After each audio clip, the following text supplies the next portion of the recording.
pourquoi est-ce qu'un cours est rouge, pourquoi est-ce que c'est automatiquement de la brique écrasée. C'est des questions qu'on ne pose pas, ça, tout simplement parce que c'était un des matériaux les plus simples à trouver à l'époque et puis que finalement c'est resté.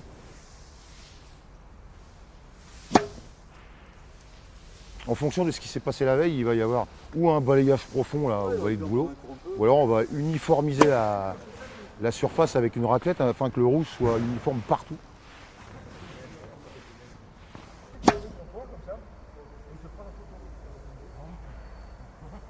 Voilà, ben, je peux savoir pourquoi.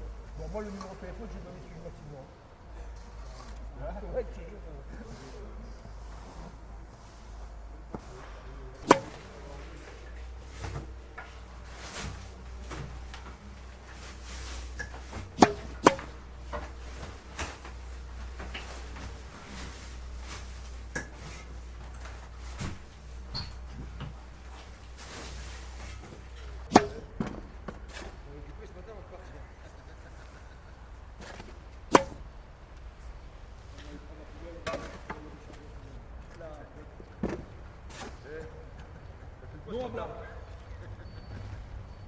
Ensuite, on va mettre ce chlorure de calcium là, qui est en fait une sorte de vitamine. Hein, ça va pénétrer lentement dans le cours et ça va lui permettre de rester humide sur le dessus et de plaquer le rouge sur la surface.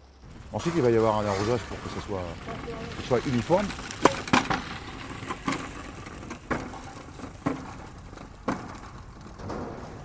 Nadal, il se plaint jamais, lui, c'est-à-dire que l'Espagne, il a toujours joué dessus. Donc lui, il connaît, hein, c'est celui qui a l'analyse technique la plus fine. Après, les autres joueurs, Djokovic et Wawrinka, ils ont des exigences maintenant qui dépassent un peu l'entendement parce qu'ils demandent à passer le filet de traîne sur le fond de cours au bout de 5 jeux parce qu'il veut que ça s'accélère. Djokovic, il veut qu'on lui arrose à chaque fin de set pour que le cours soit plus lent. Donc en fait, on a basculé, c'est-à-dire avant, le joueur venait ici s'adapter à la surface. Maintenant, c'est l'inverse. En fait, les joueurs aimeraient qu'on adapte le cours à leur jeu. C'est-à-dire, c'est un petit peu les cours de tennis à la carte, ce qui est impossible, bien sûr.